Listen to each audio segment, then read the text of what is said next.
We're fighting off the zombie apocalypse with our review of Tiny Epic Zombies.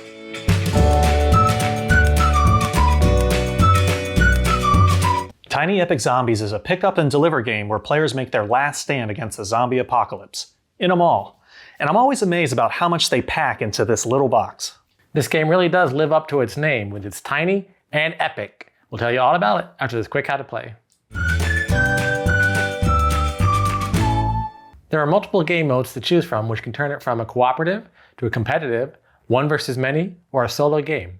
The game is played over a series of turns, with the human players trying to complete 3 objective cards in order to win and end the game. On each human player's turn, you must move 3 times and then kill zombies, use a room's ability, or collect items. Then the human player will search the current store by flipping over the search card placed in front of them. After each human player's turn, the zombies take a turn, where more zombies are added to the mall, and a new search card is added to the human player. The zombies' goal is to kill all the human players and attack the courtyard until no survivors remain. The zombies can also win if the humans fail to complete their 3 objectives before the search cards run out. If at any point the humans complete their 3 objectives, the game ends and they win. We were given a copy of Tiny Epic Zombies from Gamelyn Games so that we could do this review. If you'd like to find out more or buy the game, check out the links in the description below.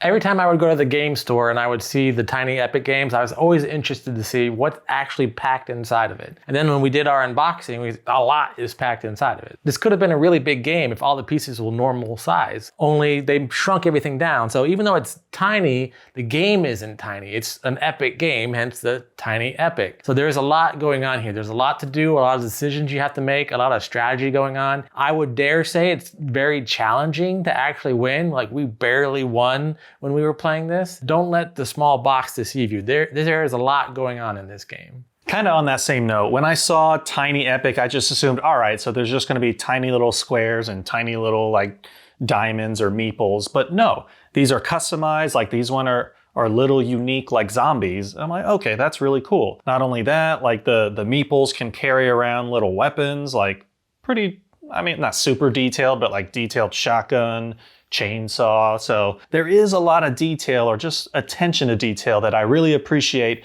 And I apologize, I judged the book by its cover again. So there are a lot of different game modes that you can play, but I would have to say my favorite is the cooperative one, which is weird because we're not usually big cooperative game fans. I'd have to say I really enjoyed when we were all playing and the zombie was the AI and the zombie just automatically took turns. Because I kind of feel that the zombies are overpowered. So when you play the one versus many and one player is the zombies, they kind of have an advantage because they can choose what's going on. When it's the AI and it's a little bit more random, then I feel that it's just luck of the draw and you guys are just trying to win at that point. So I really like the cooperative version of this. Now you could still have that quarterback person who kind of takes charge and tells people what to do. But I feel like everything's so intense and there's so much going on that even if one person's like, oh, you should do this or you should do this, the other people can be like, wait, you forgot about that or you forgot about that. There's so much to think about. All the different players have their own abilities. All the different rooms have actions. Plus you have different cards that are going on, plus the zombies are doing different things. So there's a lot to take in. So even if there is a quarterback, the other players can chime in and be like, wait, let's think this through as a group. I will say when it comes to cooperative games, I do agree. I believe it's really fun just because it got down to the wire when we played and I still was like, we can do it. We can do it. You know, yeah, part of me was like, nah, we can't do it because, you know, just let the zombies eat us, whatever. You know, we ended up, you know, drawing the right card or making the one right move. Not that we were making bad moves, to still be engaged and not just be like, forget it.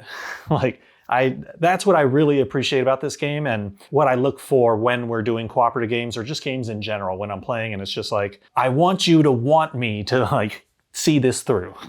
There are a lot of different objective cards that the human players have to achieve, and you're only going to use 3 of them each game. So you can have a variety of it. So you can mix it up in the different games. So there's a little bit of replayability there. But I'd have to say certain objectives, if paired in the right combinations, can almost be impossible. Even if you're playing as a full cooperative and then zombies are AI and you kind of take advantage of all the different things you can do, some of the objectives are really difficult, which can still be fun. So when you do win the game at that point, it really does feel like yes, I survived the zombie apocalypse. There's also ways that it can end up being easy. If you just get luck of the draw and the placement of the tokens, and you just happen to pick them all right. Oh, A, B, B, B, C, C, like you get the exact right order just by happenstance, then the game might be like, oh, well, this is easy peasy. Too easy. Oh, good job. Yeah. You know, I'll admit, sometimes when I play games, I like to like jump into the world, right? Some games you can do that, sometimes you can't. This one, I think, like the way the rooms are set up, the theming of it all, you can just be like, all right,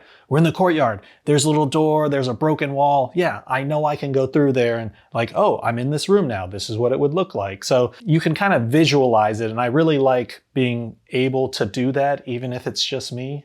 Is it just me? No, I don't know. High marks for the production value, especially once again for packing it into such a small box. I think even high points too, because this is a cooperative game that is pushing the needle back towards like, okay, maybe I'll give them more of a try. So because of that, I'll probably give this a 7.